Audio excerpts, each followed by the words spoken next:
नमस्कार, जनप्रभा सुपरफास्ट में आपका स्वागत है। मैं हूं हेमेंद्र सिंह। एक नजर डालते हैं आज की सुर्खियों पर। पीएम मोदी ने आज बिहार राज्य की 14,258 करोड़ रुपए से तैयार 9 राजमार्ग परियोजनाओं का शिलान्यास किया। इसके अलावा उन्होंने बिहार के सभी 45,945 गाँव को इंटरनेट से जोड़ने के लिए ऑप्टिकल फाइबर इंटरनेट सेवाओं का भी उद्घाटन किया। पीएम मोदी ने कहा कि आज का दिन बिहार की विकास यात्रा के लिए अहम है। पीएम मोदी ने अपने संबोधन में कहा कि भारत के गांव में इंटरनेट का उपयोग करने वालों की संख्या कभी शहरी लोगों से ज्यादा हो जाएगी। ये बात कुछ साल पहले तक सोचना भी मुश्किल था। गांव की महिलाएं, किसान और गांव के युवा भी इतनी आसानी से इंटरनेट का इस्तेमाल करेंगे, इस पर भी बहुत लोग सवाल उठाते थे, लेकिन अब ये सारी स्थितियां बदल चुकी हैं। पीएम मोदी ने अपने संबोधन में कृषि विधेयक को लेकर विपक्ष को आड़े हाथों लिया। पीएम मोदी ने कहा कि कुछ लोगों को अपने हाथ से नियंत्रण जाता हुआ दिख रहा है। प्रधानमंत्री ने साफ किया कि ये बदलाव कृषि मंडियों के खिलाफ नहीं है। कृषि मंडियों में जैसे काम पहले होता था वैसे ही अब भी होगा। भारत द्वारा 25 करोड़ डॉलर की वित्तीय सहायता देने के बाद मालदीव के राष्ट्रपति इब्राहिम मोहम्मद सोलिह ने पीएम मोदी को धन्यवाद दिया है। सोलिह ने कहा है कि मालदीव को जब भी दोस्त की जरूरत महसूस हुई है, भारत ने हमेशा उसकी मदद की है। इसके जवाब में पीएम मोदी ने कहा कि एक गहरे मित्र और पड़ोसी होने के नाते भारत और मालदीव एक दूसरे का सहयोग जारी रखेंगे। दुनिया की सबसे लंबी रोड टनल भारत में बनकर तैयार हो गई है। रोहतांग में लेह मनाली राजमार्ग पर बनी इस टनल का पीएम मोदी 3 अक्टूबर को उद्घाटन कर सकते हैं। इस टनल की वजह से लद्दाख साल भर पूरी तरह से जुड़ा रहेगा। साथ ही इसके चलते मनाली से लेह के बीच करीब 46 किलोमीटर की दूरी कम हो जाएगी। सभापति एम वेंकैया नायडू द्वारा 8 सांसदों के निलंबन के खिलाफ विपक्षी दलों के सांसदों ने संसद परिसर में गांधी प्रतिमा के सामने प्रदर्शन किया। विपक्ष के भारी हंगामे के कारण राज्यसभा की कार्यवाही को मंगलवार सुबह 9 बजे तक के लिए स्थगित कर दिया गया। इस बीच विपक्षी दलों ने राष्ट्रपति रामनाथ कोविंद से मिलने का समय मांगा है। किसान बिल पर विपक्ष के हंगामे की केंद्र सरकार काट निकालने जा रही है। कैबिनेट की होने वाली बैठक में सरकार किसानों को बड़ी राहत दे सकती है। बताया जा रहा है कि केंद्र न्यूनतम समर्थन मूल्य बढ़ाने का फैसला कर सकती है। इसमें गेहूं का न्यूनतम समर्थन मूल्य 1,840 रुपए प्रति क्विंटल से बढ़ाकर 1,925 रुपए प्रति क्विंटल करने जा रही है। राहुल गांधी ने एक बार फिर कृषि बिल के खिलाफ अपना विरोध जताते हुए मोदी सरकार पर हमला बोला है। राहुल ने कहा कि लोकतांत्रिक भारत की आवाज दबाना जारी है। काले कृषि कानूनों को लेकर किसानों की चिंताओं की तरफ से मुंह फेर कर सांसदों को निलंबित किया गया। राहुल ने कहा कि इस सर्वज्ञ सरकार के अंतहीन अहंकार ने आर्थिक संकट ला दिया है। यूपी की 8 सीटों पर होने वाले विधानसभा उपचुनाव के लिए बीजेपी ने कमर कस ली है। योगी सरकार ने इन 8 जिलों में 24 घंटे बिजली देने के लिए निर्देश दिए हैं। इनमें बुलंदशहर, फिरोजाबाद, अमरोहा, रामपुर, उन्नाव, कानपुर, देवरिया और जौनपुर शामिल हैं। बता दें कि इन्हीं 8 जिलों की सीटों पर आगामी दिनों में उपचुनाव होने हैं। अभिनेता सुशांत मामले में ड्रग एंगल की जांच कर रही एनसीबी कई और लोगों के खिलाफ कार्रवाई करने जा रही है।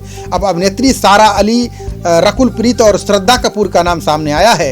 एनसीबी तीनों अभिनेत्रियों को पूछताछ के लिए सम्मन भेजने जा रही है। बता दें कि ड्रग्स मामले में रिया और सोविक पर कार्रवाई हो चुकी है। सुप्रीम कोर्ट ने पटना कलेक्ट्रेट परिसर को ढहाए जाने पर रोक लगा दी है। इसके बाद इतिहासकारों, संरक्षण वास्तुकारों और अन्य धरोहर प्रेमियों ने राहत की सांस ली है। उन्होंने कहा कि ये फैसला हमारे अतीत को संरक्षित करने के लिए समाज को एक मजबूत संदेश देगा। बता दें कि बिहार सरकार इसे ढहाकर नया परिसर बनाना चाहती है। केंद्र ने प्याज के निर्यात पर लगे प्रतिबंध को हटाने का फैसला लिया है। फिलहाल सरकार ने सिर्फ पड़ोसी देशों में प्याज निर्यात करने की छूट दी है। इनमें भी खासकर बांग्लादेश को प्याज दिया जाएगा। आपको बता दें कि विगत दिनों देश में अचानक प्याज महंगा हो गया था। इसके बाद केंद्र सरकार ने प्याज के निर्यात पर रोक लगा दी थी। संसद में पारित कृषि विधेयकों के विरोध में दिल्ली प्रदेश कांग्रेस अध्यक्ष अनिल चौधरी की अगुवाई में कार्यकर्ताओं ने प्रदर्शन किया।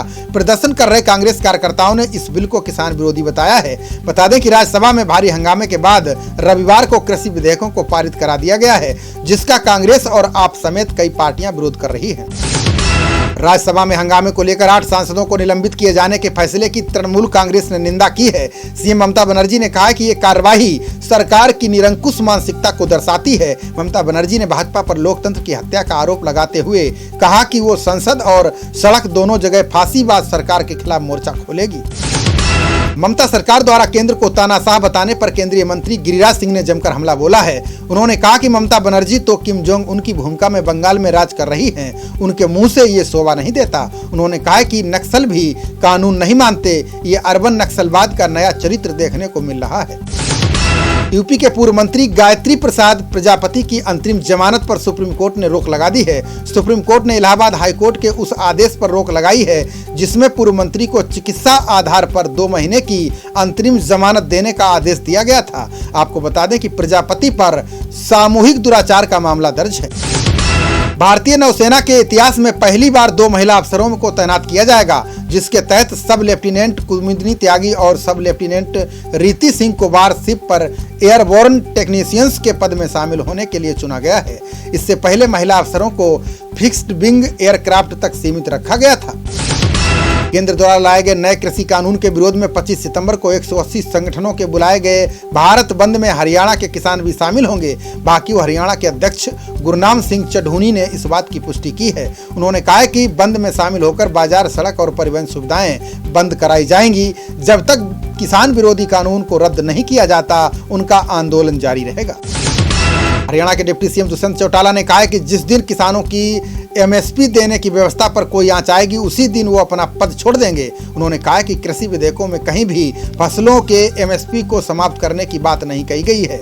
किसानों की फसल अनाज मंडियों में बिना किसी रुकावट के निर्धारित एमएसपी पर ही खरीदी जाएगी। कृषि सुधार बिल का यूपी के सीएम योगी ने स्वागत किया है। उन्होंने कहा कि ये विधेयक कृषि क्षेत्र में व्यापक बदलाव लाने में सहायक सिद्ध होंगे। इससे किसानों को कानूनी बंधनों से आज़ादी मिलेगी, उन्हें उनकी उपज की पूरी कीमत प्राप्त होगी। इससे उनकी आय कई गुना बढ़ जाएगी। खेती किसानी में निजी निवेश होने से तेज विकास होगा तथा रोजगार के अवसर बढ़ेंगे। केंद्रीय बिजली मंत्री आर के सिंह ने पेट्रोल पंप और इलेक्ट्रिक व्हीकल पर बड़ा दावा किया है। उन्होंने कहा कि अब पेट्रोल पंप की जगह चार्जिंग स्टेशन लगाए जाएंगे। इसके लिए सड़कों पर करीब 16 लाख ईवी लाने की तैयारी चल रही है। ईवी को चार्ज करने के लिए चार्जिंग स्टेशन बनाया जाएगा। चार्जिंग स्टेशन खोलने के लिए लाइसेंस की जरूरत नहीं होगी। यूपी के आजमगढ़ में खराब मौसम के कारण एक चार्टर्ड एयरक्राफ्ट दुर्घटनाग्रस्त हो गया। चार्टर्ड एयरक्राफ्ट की तेज आवाज सुनकर गांव के लोग मौके पर पहुंच गए। हादसे में पायलट की जान चली गई। एयरक्राफ्ट ने वाराणसी एयरपोर्ट से उड़ान भरी थी। कीचड़ के बीच खेत में चार्टर्ड एयरक्राफ्ट गिरने से पुलिस को काफी परेशानी का सामना करना पड़ा। कृषि संबंधी विधेयकों को लेकर प्रियंका गांधी ने भाजपा सरकार पर हमला बोला है। उन्होंने कहा कि खेती किसानी में कांग्रेस सरकार ने न्यूनतम समर्थन मूल्य और मंडियों के संरक्षण का प्रावधान किया, जिससे किसानों का पूंजीपतियों के हाथों शोषण न हो। प्रियंका ने कहा कि अगर विधेयकों के प्रावधानों में कोई परिवर्तन नहीं है तो भाजपा सरकार एमएसपी के संरक्षण को बिल में डालने से डर क्यों रही है।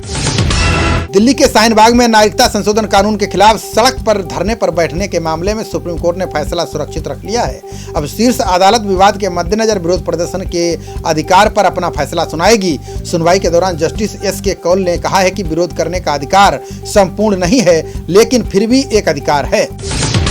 जम्मू कश्मीर के श्रीनगर के नौगांव में सीआरपीएफ पार्टी पर आतताइयों ने हमला कर दिया। सूत्रों ने बताया है कि संदिग्ध आतताइयों ने सीआरपीएफ पार्टी पर कुछ दूरी से फायरिंग की और वहां से भाग निकले। हालांकि इस मामले में किसी तरह का जान माल का नुकसान नहीं हुआ है। पूरे इलाके को सील कर दिया गया है और हमलावरों की तलाश तेज कर दी गई है। झारखंड हाईकोर्ट ने नियोजन नीति 2016 को असंवैधानिक करार दिया है। साथ ही हाई स्कूल शिक्षक नियुक्ति परीक्षा को रद्द कर दिया है।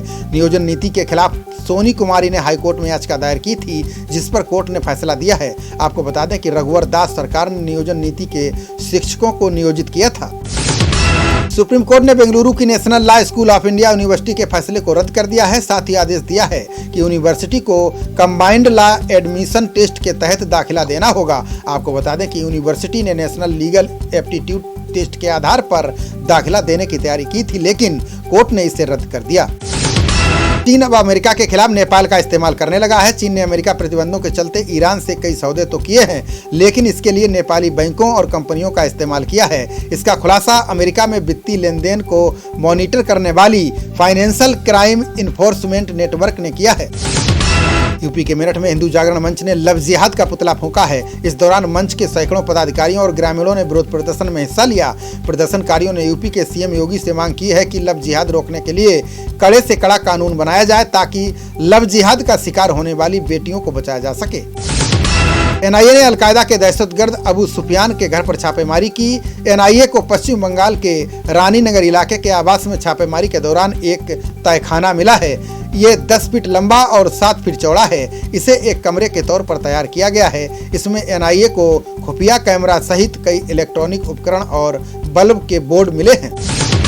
कानपुर पुलिस ने बिकरू कांड में जांच पूरी कर ली है। पुलिस अब कोर्ट में चार्जशीट दाखिल करने जा रही है। पुलिस ने इसमें विकास दुबे समेत 42 आरोपियों के नाम शामिल किए हैं। हालांकि पुलिस चार्जशीट को कोर्ट में पेश करने से पहले विधिक राय लेने जा रही है ताकि आरोपियों को कोर्ट से कोई राहत न मिल सके।